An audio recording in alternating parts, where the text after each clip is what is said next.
Assalamualaikum warahmatullahi wabarakatuh. Perkenalkan, nama saya Murni Samiun, NIM 9030119031. Di sini saya akan membahas beberapa pembahasan. Yang pertama mengenai 4 tahapan proses transisi penduduk.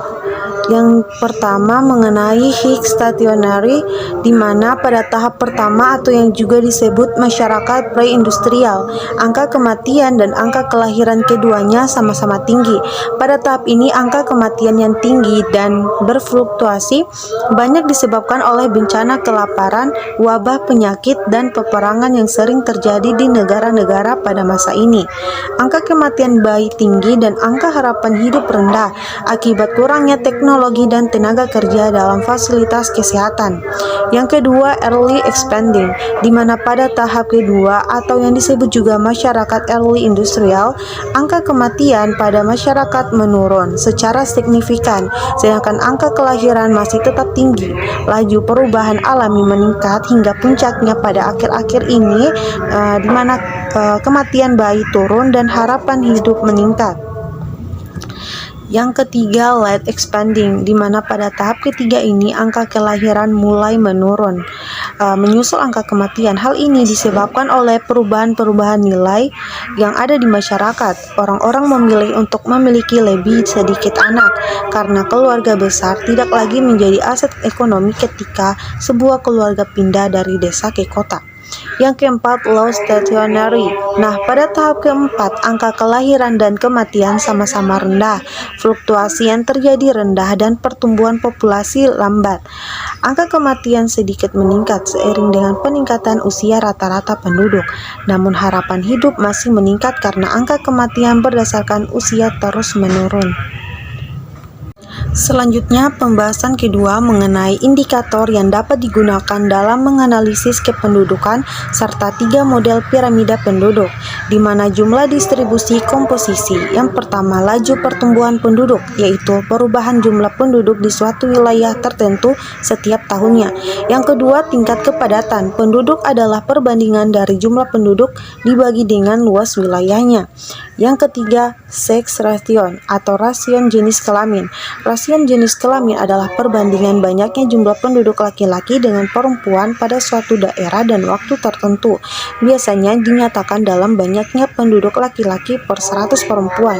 Dimisalkan SR sama dengan MF kali K. Keterangannya, SR sama dengan rasio jenis kelamin, M sama dengan jumlah penduduk laki-laki di suatu daerah pada waktu tertentu, F sama dengan jumlah penduduk perempuan di suatu daerah pada waktu tertentu, dan K sama dengan konstanta nilainya 100. Selanjutnya, dependence ratio atau angka beban tanggungan. Angka beban tanggungan atau angka ketergantungan adalah angka yang menyatakan perbandingan antara banyaknya penduduk yang tidak produktif dengan banyaknya penduduk yang produktif. Secara kasar, angka ini dapat digunakan sebagai indikator ekonomi suatu negara. Misalnya DR sama dengan jumlah penduduk tidak produktif dibagi jumlah penduduk produktif dikali K. Keterangannya, DR sama dengan angka beban ketergantungan penduduk tidak produktif sama dengan penduduk umur 0 sampai dengan 14 tahun dan lebih dari 65 tahun penduduk produktif, atau sama dengan penduduk umur 15 sampai 64 tahun. K sama dengan konstanta yang nilainya 100.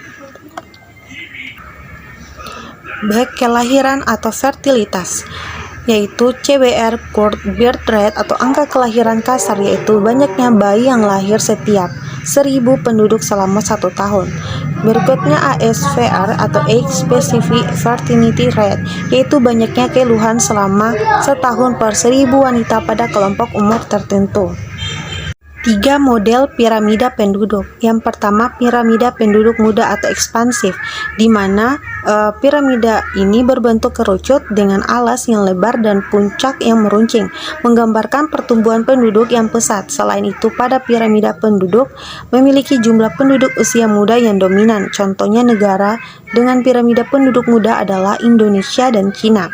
Selanjutnya, piramida kedua yaitu piramida penduduk tua atau konstruktif, di mana ini menggambarkan kondisi daerah atau negara yang angka pertumbuhan penduduknya cenderung mengalami penurunan. Gambar piramida penduduk tua ini berbentuk batu nisan dan terdapat antara lain di Jerman, Belgia, dan Swedia. Selanjutnya, piramida ketiga yaitu piramida penduduk dewasa atau stasioner, di mana ini menggambarkan negara atau daerah dengan pertumbuhan penduduk yang stabil. Dalam piramida penduduk dewasa, angka kelahiran atau natalitas dan angka kematian mortalitas cenderung seimbang. Oleh karena itu, jenis piramida penduduk dewasa sangat sering ditemukan di negara maju seperti Amerika Serikat dan Inggris. Pembahasan ketiga mengenai perbedaan mendasar dari ketiga sumber daya demografi penduduk, di mana perbedaan antara sensus, survei, serta registrasi yaitu satu, cakupan penduduknya, di mana sensus seluruh penduduk, survei sebagian penduduk, dan registrasi yaitu masyarakat penduduk.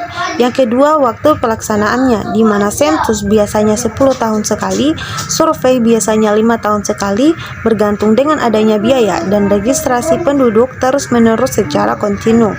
Yang ketiga, isi, di mana registrasi adalah memberi gambaran tentang perubahan penduduk secara terus-menerus, dan sensus dan survei memberi gambaran tentang keadaan penduduk pada saat tertentu saja.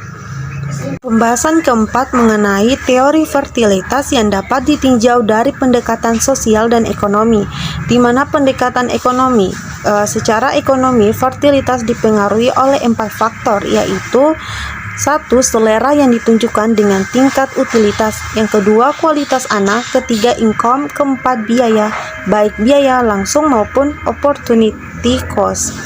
B. Pendekatan sosial. 1. Tingkat pendidikan. 2. Perbaikan status perempuan. 3. Urbanisasi dan industrialisasi.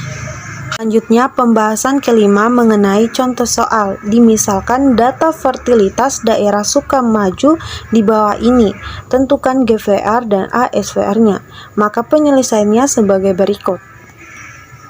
Nah, dari penyelesaian tersebut dapat disimpulkan bahwa dari 1000 wanita yang berumur 15 sampai 49 tahun terdapat kelahiran bayi sebanyak 32,77. Pembahasan keenam mengenai analisis mortalitas yang dikenal dengan istilah standarisasi. Maka macam-macam standarisasi terdiri dari 2 bagian. Yang pertama, standarisasi langsung, di mana ini dilakukan dengan syarat ada data. A. Untuk populasi standar, di mana jumlah penduduk berdasarkan kelompok umur dan jumlah penduduk seluruhnya. B. Untuk populasi yang distandarisasi, yaitu jumlah penduduk berdasarkan kelompok umur dan jumlah kematian berdasarkan kelompok umur. Selain itu, populasi standar dan populasi yang akan distandarisasi harus diketahui CDR-nya. Yang kedua, standarisasi tidak langsung. Standarisasi tidak langsung dapat dilakukan apabila A. Populasi standar diketahui ASDR-nya dan CDR-nya. B. Populasi yang akan distandarisasi diketahui dari jumlah penduduk menurut kelompok umur dan jumlah kematian seluruhnya yang sesungguhnya, serta CDR-nya. Sekian dan terima kasih. Semoga videonya dapat bermanfaat.